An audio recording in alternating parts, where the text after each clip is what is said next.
Vampire Slayer is the greatest television show of all time. I don't think that because it's my favorite, though maybe it is partly my favorite because of that.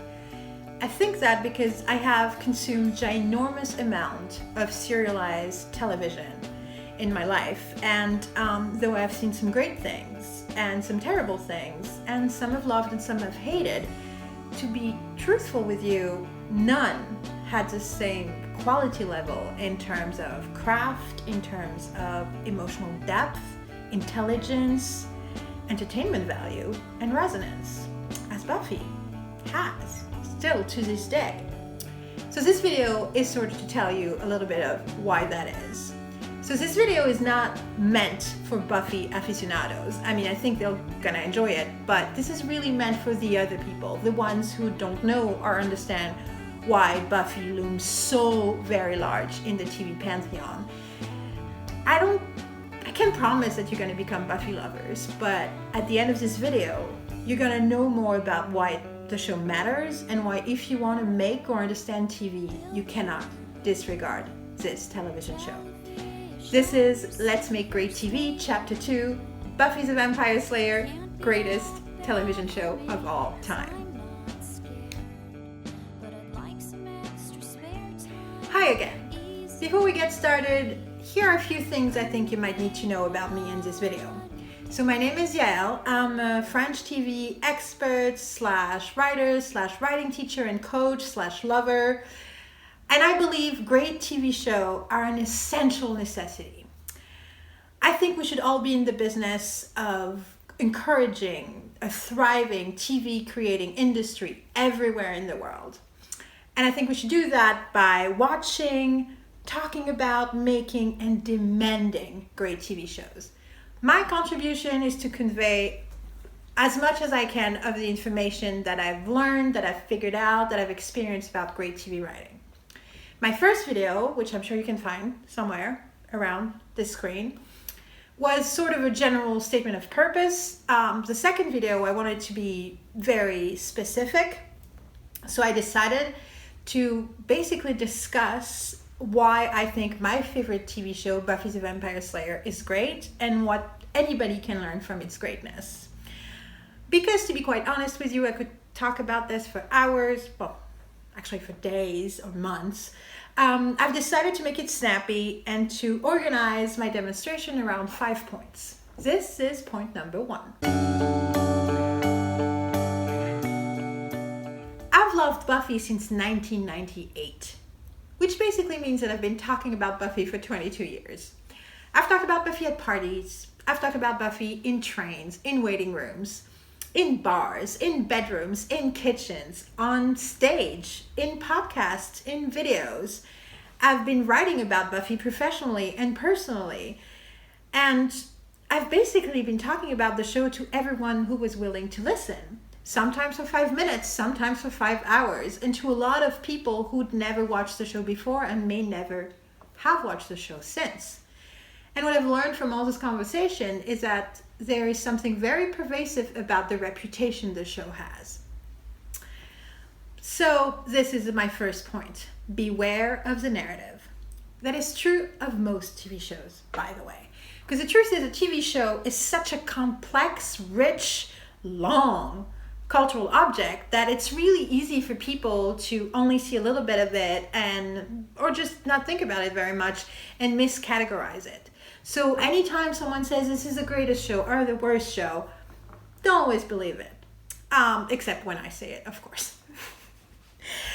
What I mean to say is that TV shows are often misunderstood, and it's worse when they're cult.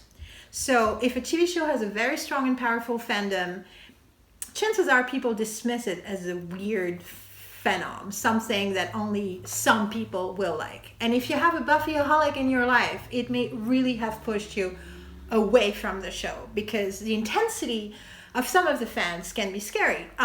Funnily enough, this was completely on purpose. The creator, Joss Whedon, said famously years ago that he'd rather write a show 100 people needed to watch than a show 1,000 people wanted to watch.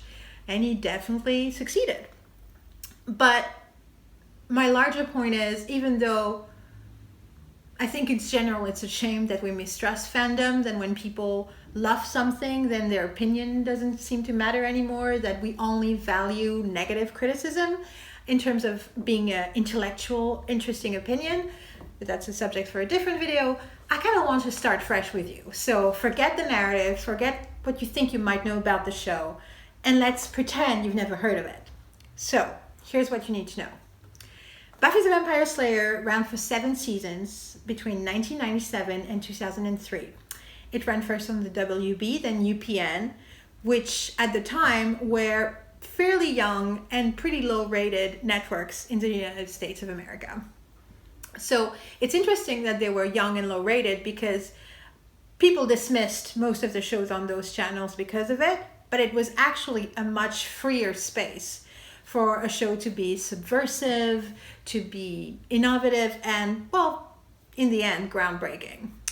Actually, a lot of current famous important showrunners had their start on the WB at the end of the 90s, early 2000s. So Buffy is a story of a girl who used to be a popular cheerleader and now spends her nights in cemeteries and her days in libraries to try to save the world, because she's the one girl in all the world that wields the strength and skill to hunt vampires, demons, and the forces of darkness, because she is the Slayer. So basically it's a superhero story, but the main character is a blonde, popular high school girl, which was actually completely revolutionary at the time. But though it was a great, funny, epic, interesting show, you might wonder, why is it still so relevant 17 years after it ended? So if I was going to rewrite the narrative around Buffy, these are the 3 things I wish everybody thought about first when they heard that name.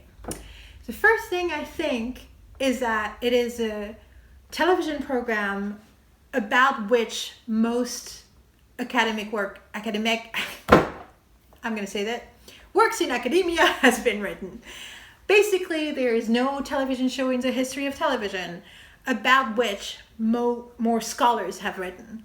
And that is essays, books, but also courses, classes, PhDs, master theses. And I think that says something about the richness of the text and its subject matter. I also think it's something people should know about. The second thing I wish people would remember is that it's really a milestone in the history of TV writing. Actually, most Hollywood writers talk about Buffy as a turning point, something that was incredibly inspirational and changed things in the way TV characters are written, in the way TV shows are written. And I don't think people realize that. I think actually it's such an obvious thing how important that show was that a lot of people forget to even mention it. But it keeps coming up from very different, diverse writers on all different kinds of genres and TV shows. So that's the second thing I wish people would know. And the third thing is that it's a hybrid show. That there's not one genre. It is a high school show, it is a comedy, it is a romance, it is a horror, it is a detective story, it is epic, it is soulful, it is a tragedy. I think we've covered it. It's everything. And I think people should realize that it's not just this one thing they imagine. And that's why it deserves your time. So that was my first point.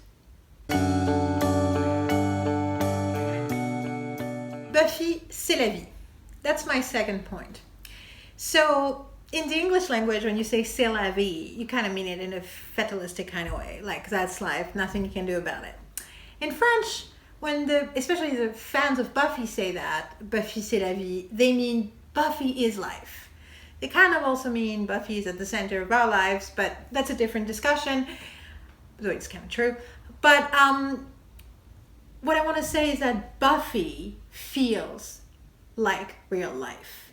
Buffy is not escapism, even though it may be fun and it may be sometimes silly, sometimes on purpose, even though it's in the 90s and in America and in high school, it feels extremely relatable. I think in some ways, supernatural shows can be more relatable when it comes to emotional stuff than other shows, because it basically can can put names on things that usually are unspeakable or unseeable, like death, fear, anxiety, even love.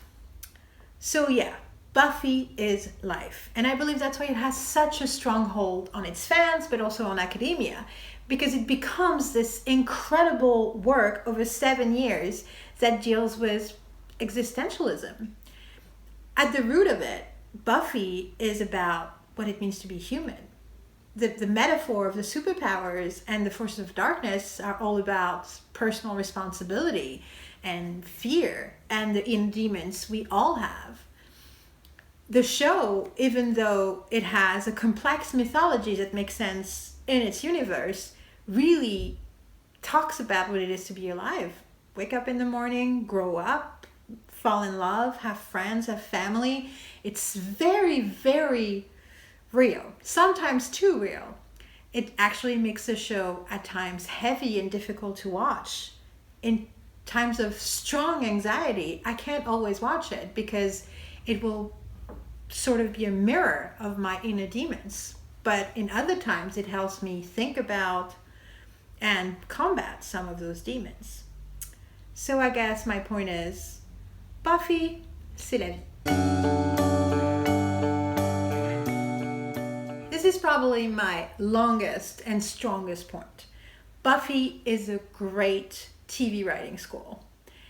I believe sometimes the power of the content and how existential and philosophical, but also how cool and fun it is, kind of blinds people to the quality of the craft.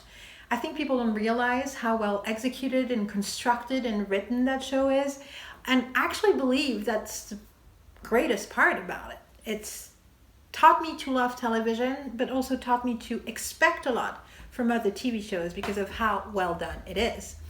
So, for example, it has 7 seasons, but every season sort of fits together like a huge Bildungsroman, like the story of Buffy and her friends growing up. And every season has like a different theme, and it's a progression towards adulthood, and it all makes sense as one big journey. But then every season in itself makes sense with the theme, and every character go through a variation on that theme of like their personal journey, their arc, their evolution is all sort of linked around an idea. And then inside a season, you have several arcs that work together, and inside an episode, there's always a story with a beginning, a middle, and an end, and a point to almost every single thing that's on the show. None of it is meaningless. There's meaning everywhere on Buffy. And that's not just intent. That's not just powerful subject matter. That's craft, because that's hard. That's really, really hard. So I kind of want to go through a list that I made, that I wrote down, which is why I have my thing open, of basically the 5 main screenwriting lessons from Buffy, because I believe they will apply to anything you want to write, but also are things to keep in mind when you're watching other TV. So the number 1 lesson, I believe, from the show is that they take their characters, their struggles, and their desires seriously. Basically, characters aren't props. They're not instruments to tell a specific plot. The show works because at every turn, it feels that who they are and where they are in their life journey matters. And everything is informed by that. That doesn't mean that they're one note. They're all complex people. But everything is rooted in who they are, their identity. They're not characters, they're people. And people whose story we get to follow from teenagers to adults. The second big lesson is what I call organic TV writing. I think a misconception of TV writing is to think that you have to figure out everything ahead of time. That's what makes a good TV show. It's something that's been thought through. And that's kind of true. I hate TV shows that are not thought through. But the thinking through is not exactly what we think it is. After spending 20 years reading about the TV writing of a lot of different shows, I've realized that most times when people decide of the end of the season, of the show, or anything like that, before actually writing the middle, it's kind of falls flat. I think it's because you can't come up with something as interesting and exciting from a human brain from the get-go as actually going through the evolution of an entire season or show. The organic nature doesn't mean it should just go anywhere. It's really about digging through what you've already written and what you've created in order to create what's to come. Organic. The third lesson is empowering your writers. Joss Whedon, the creator of Buffy the Vampire Slayer, it's very much his show, his vision. Like, he basically went through every single script before it went to production. But from all the stories from the writer's room, you hear that though he was very, very involved in everything up till the point where they broke the episodes into scenes, when it came to writing the script, he really encouraged writers to talk about themselves, to talk about stuff they cared about, to infuse a script with their personal worldview. And I think that's why it's so universal and so many people see so many different things in Buffy. It's because a lot of different worldview came into it. He also encouraged them or made them produce their own episodes. So that means he pushed them to actually be part of the process, not just scribes. And I think that's also why a lot of them became showrunners later on. So that's the third one. Basically, if you want to make a TV show that is richer, that is more interesting, more universal, you need to empower the people who contribute to that TV show. Through the writing, but also something else that I'll come to later. The fourth lesson, so it's going to get a little esoteric, but I call it listen to the universal echo. I believe when you write something, sometimes it feels more resonant and you don't know why, but it feels like all the things it could mean is like so infinite that you can't spell it all out. You just know it has a universal echo. And I think from all the stories that Whedon and his people tended to do that at every point they would be like, but when she says that, is that true of the world? Is that true of life? What are we saying? What does this mean outside of this scene in this moment? And I think that's a way of looking at what you're writing, and though it's specific, to pay attention to what it might mean in a different context. And I think that makes for shows that stay eternal. It's a really hard one, and I'll get back to how I think we can achieve that. But that's definitely something I've learned from watching Buffy and realizing how much a scene could mean in different times of my own life. Started watching, I was 17. I'm still watching and I'm still learning things. So, pretty universal. And the fifth lesson is words matter. Everything that people say, the dialogue, but also the prophecies and the titles of the episodes, the songs chosen, the lyrics from the songs, it matters. It plays an integral part in what a show is, what the show can do. It makes it immortal. And I kind of wanted to run through this list again with one specific example of something from the show that I find extremely successful, which is a character of Spike. Because I believe it will help clarify what I mean with all those different lessons. So the first lesson, which is take your character seriously. So basically, Spike was supposed to be this bad guy who was just there for a few episodes, and then it ended up being like a character that stayed on and stayed till the end of the show and became one of the major characters of the show and a major draw for the audience. And some hate Spike, I don't understand that, but a lot of people love him, or love to hate him, at least. And the reason why they could keep him on so long, it's because they took the one note they started with and delve into it. And we come here with the organic process as well. And at each point, everything that they showed of these characters, they took seriously and they took further. And it's because they took seriously everything he did and said in the first few seasons that they had so much material to make him so compelling, starting with season 5 and then 6 and 7. And that's taking your character seriously. From one line, they then make an entire backstory. We come to the organic side. At some point, Joss Whedon didn't really know how to keep the character around because he didn't understand why a bad guy would stay in a town where the hero kept kicking his ass. And so he literally, that's the legend anyway, at the end of season 4, looked at what that character had done and said and tried to make sense of it. And he realized the only reason, spoiler alert, skip for 5 seconds if you don't want to know, the only reason this character would still be here is if he was in love with Buffy. And for the people who've seen the show, you know what a reveal that was. But the best part of that reveal is that it feels like we should have known. Sometimes I show a promotional picture of the first episode of Spike to people and I ask him, which season is that? And they will say season 7 because of the look he gives her. But no, that was season 2, back when he was supposed to die. So that brings us to the empowering. You see, you don't only empower writers, you empower everybody, including the actors.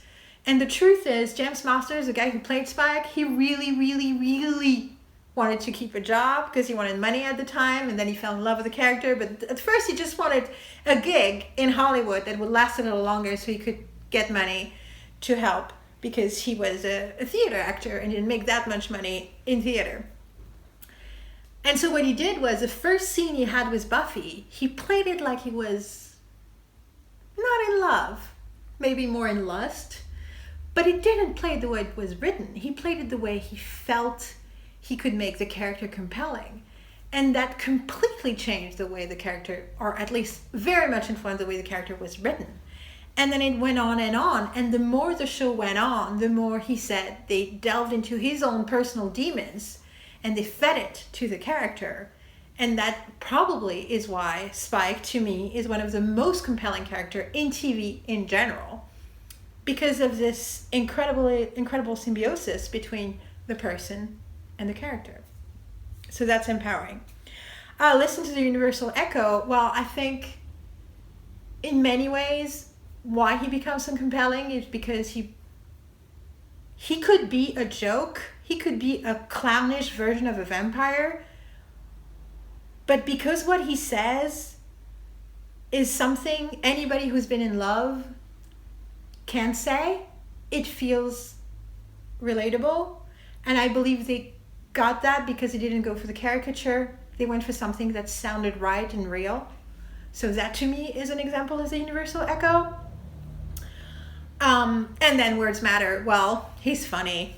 His dialogues are just on point. And because they decided to give him a British accent, even though the actor is from California, they gave him a lot of English words, British expressions, and that sort of gives flavor to him. So yeah, this is my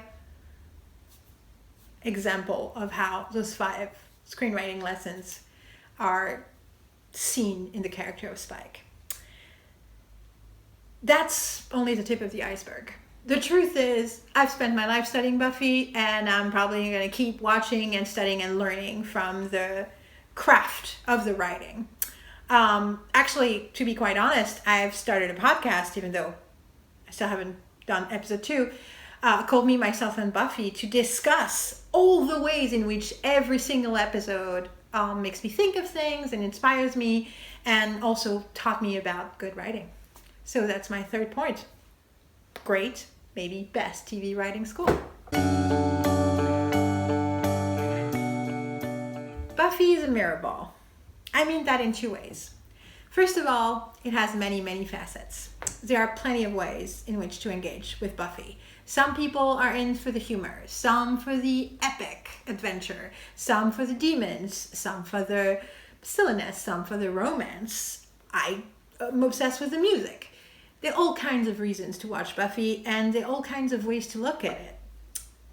But the other Mirrorball factor is that it reflects the environment it's in, which means that people see themselves in the show and they see very different things. What I mean is that a lot of the fans don't really agree on the meaning of many, many things that happen on the show. They don't agree on the favorite seasons. They don't agree on the best partners. Every time you see an article with a consensus of what are the best episodes or the worst episodes or the worst things on the worst plot lines, it's not really true. If you spend enough time in the fandom, you'll realize how eclectic it is, how much we disagree.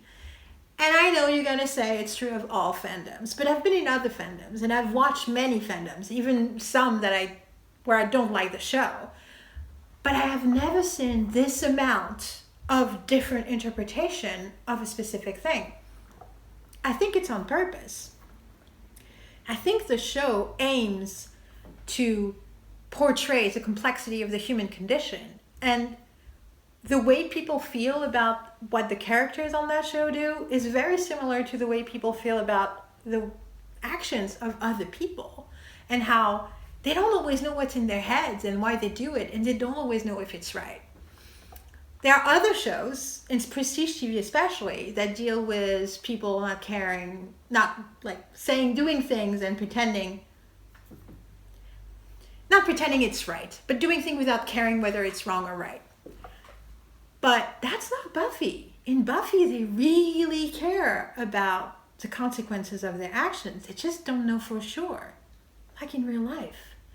And because of that, watching the show kind of it reflects your own experience and on your own judgments and opinions about the world. Most other shows that deal with ethical decisions sort of set up a universe where you know what's right and what's wrong. In Buffy, you don't know. You don't know if she was right to do that. You don't know if she should fight that evil guy this way. And a lot of moments on the show where people disagree on whether Buffy should have done this or that, or other people should have treated her differently, or thinking of a bunch of specific reasons that would make no sense to you if you haven't watched the show. Let's just say there are some very, very intense discussions still going on 17 years later. And I think that's pretty unique. But I also think that comes from all the stuff I said before. It comes from them taking the subject matter and the writing so seriously that they created an organic, living universe, something that feels just as compelling but also baffling and confusing as real life. Because, Buffy is a Mirrorball.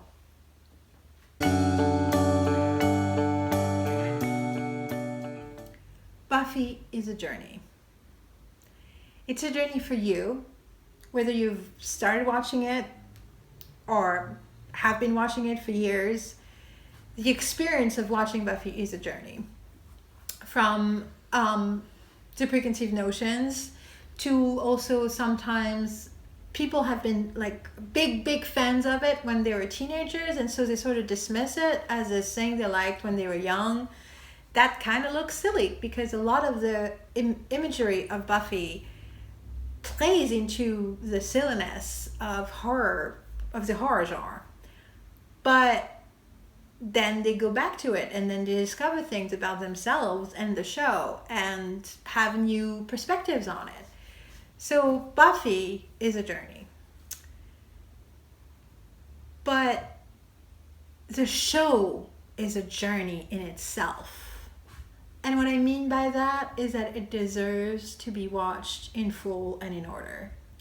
Actually, it should be watched in tandem with its spin-off, Angel. I haven't talked about Angel because I need hours, but it's a brilliant show, very, very, very different from Buffy, but really that sort of, I always say it's a yang to Buffy's yin.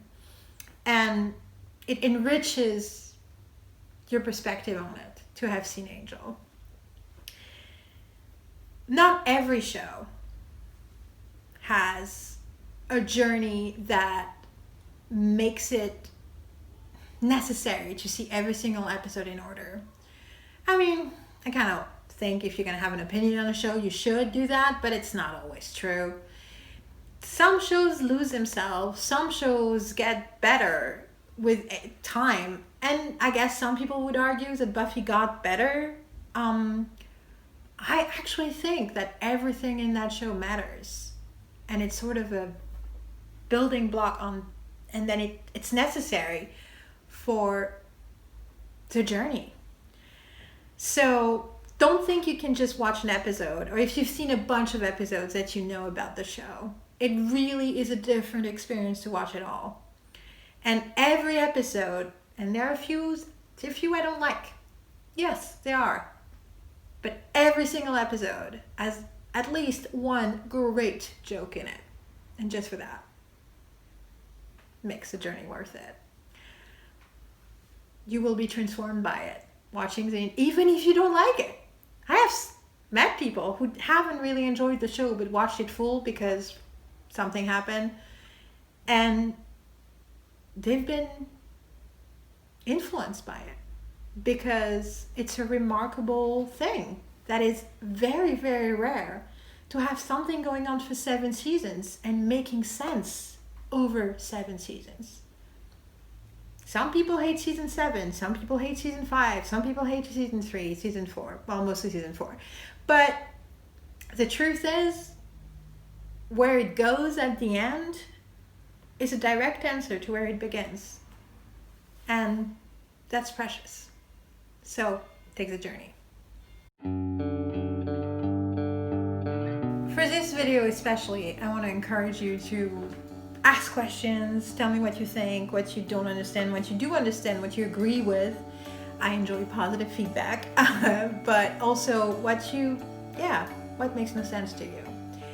I also want to thank my team, which is Marine Legrand and Caroline Leliry, who both love Buffy and were incredibly supportive in me making this video that I feel I've been waiting 22 years to make. I'm going to make more videos. The next one is going to be more general in TV writing. I'm going to talk about what I think are the building blocks of a concept, and then we'll get into another TV show I love, and then another theoretical point, and then another TV show I love. I think this is the best way to do this. So I hope you enjoyed this. I hope you become Buffy maniacs, and for now, that's it.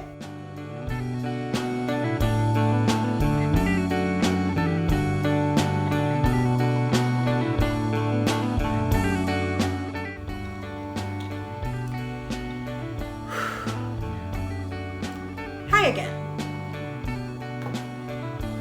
Stop. Je suis pas d'accord avec toi.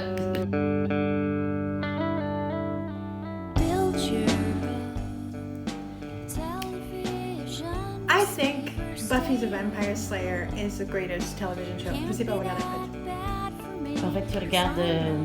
Si je regarde là, c'est bon. Là, c'est bien. Là, tu regardes quoi? Je regarde là où je pense qu'il y a la pomme, même si je la vois pas vraiment avec le reflet. Regarde-moi, sinon. Oui, non, regarde la pomme. Ok, stop.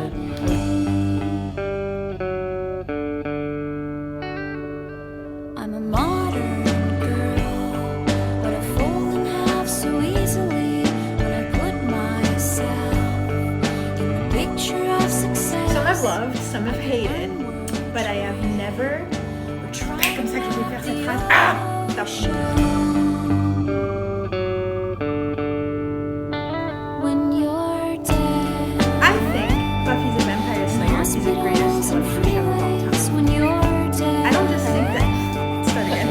Homes and friends when you're dead.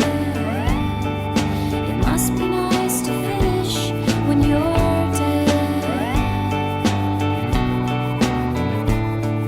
I've had it with you, and Mexico can fucking wait, and all of those French films about. The second video, well, I wanted to make it concrete. I wanted to get right to it. I wanted to.